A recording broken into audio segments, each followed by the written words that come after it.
साल के अंदर दक्षिण अफ्रीका में शिकारियों ने 1200 से ज्यादा गैंडों की जान ले ली। इनकी हत्या के पीछे गैंडों की सींग पाने का लालच था। कई एशियाई देशों में गैंडे के सींग में पाए जाने वाले केराटिन का मोल सोने और कोकेन से भी कहीं ज्यादा है। चीन में जादुई दवा माने जाने वाले गैंडे के सींगों का गैर कानूनी कारोबार अरबों डॉलर का है। लेकिन गैंडों के ऐसे अंधाधुंध शिकार को रोकने के लिए अब बड़ी पहलें हो रही हैं। दक्षिण अफ्रीका का क्रूगर नेशनल पार्क दुनिया में सबसे ज्यादा गैंडों की आबादी यहीं है, लेकिन शिकार भी उतने ही बड़े पैमाने पर हो रहा है। जांचकर्ताओं को फिर से एक बुरी खबर मिली है और वो मौके पर जा रहे हैं। जीपीएस की मदद से हेलीकॉप्टर दस्ते को एक गैंडे का शव मिला है। मैं 28 साल से यहाँ हूँ, लेकिन 2005 और 6 से गैंडों की मौतों में इजाफा होने लगा।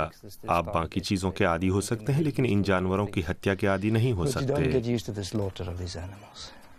हथियारों से पूरी तरह लैस होकर वो आगे बढ़ते हैं। शिकारी आसपास ही हो सकते हैं, लेकिन तभी घास में उन्हें निराश करने वाला एक नजारा दिखता है।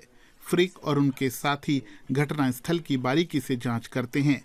वो मारे गए गैंडे के आखिरी पलों को समझने की कोशिश करते हैं। शायद इससे शिकारियों को दबोचने में मदद मिलेगी। हम किसी भी ऐसी चीज की तलाश में हैं जो संदिग्ध तक पहुंचाए। उसके निशान, कोई डीएनए, फिंगरप्रिंट या हथियार का खोखा। वो कारतूस भी हो सकता है और गोली भी। कुछ भी संदिग्ध से तार जोड़ सकता है।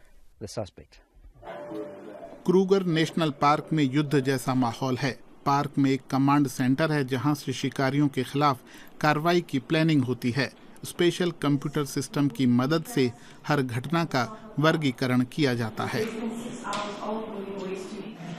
2015 में दक्षिण अफ्रीका में शिकारियों ने कुल 1200 गैंडे मारे। इनके सींग का गैर कानूनी कारोबार अरबों डॉलर का है। ये है जोहानिसबर्ग का बफेलो ड्रीम रेंच। फार्म में गैंडों की ब्रीडिंग की जाती है और समय समय पर उनके सींगों की छटाई भी होती है। पशु चिकित्सक मिशेले ओटो के हाथ में बंदूक है, लेकिन वो सिर्फ जानवर को बेहोश करने वाली गन है। कोशिश है कि सींग कारोबार को कानूनी कर दिया जाए और दाम इतने गिरा दिए जाएं कि शिकारियों का मुनाफा खत्म हो जाए। सींग का ये हिस्सा जिसे हम छांट रहे हैं, ये नाखून या घोड़े के खुर की तरह है। ये इंसान के लिए बाल काटने जैसा है। जिस हिस्से को हम काट रहे हैं उसमें खून की सप्लाई नहीं होती, वहाँ कोई नस भी नहीं है, लिहाजा ये नाखून काटने की तरह ही है। यहाँ 1300 गैंडे रहते हैं। इन जानवरों के सींग बढ़ते रहते हैं। यही वजह है कि बीच बीच में इन्हें काटने से कोई फर्क नहीं पड़ता। हर ग्राम को सटीक ढंग से तौला जाता है और सुरक्षित तरीके से संभाला जाता है।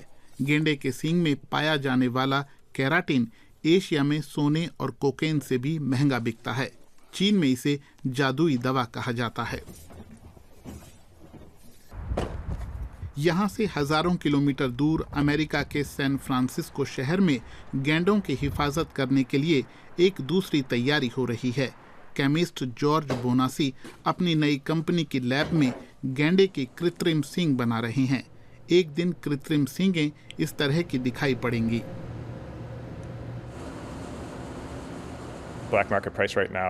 काले बाजार में फिलहाल कीमत 30 से 1 लाख डॉलर प्रति किलोग्राम है।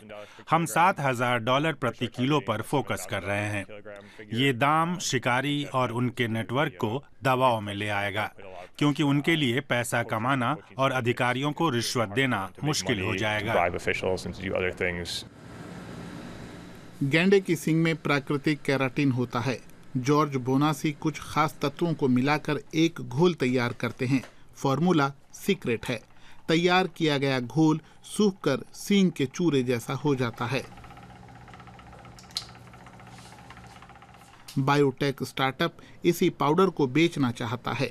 चीन और वियतनाम मुख्य बाजार हो सकते हैं, क्योंकि सबसे ज्यादा मांग वहीं है। हम शार्क के फिन और पेंगुलिन के कवच पर ध्यान दे रहे हैं। ये भी केराटिन के बने होते हैं। बाघ की हड्डियां और हाथी दांत भी पारंपरिक चीनी दवाओं में इस्तेमाल होते हैं। कारोबार में जहां भी जानवरों का इस्तेमाल होता है, हम उस जीव को प्रोडक्ट चेन से हटाना चाहते हैं। गेंडों का शिकार रोकने के लिए कई मोर्चों पर काम चल रहा है। क्रूगर नेशनल पार्क के कई जीवों के लिए ये खोज देर से आई है। हर दिन जांचकर्ताओं को कोई न कोई बुरी खबर मिल ही जाती है। कभी कभार तो बेहद बुरा मंजर दिखता है, जैसे इस गर्भवती मादा गेंडे का शव।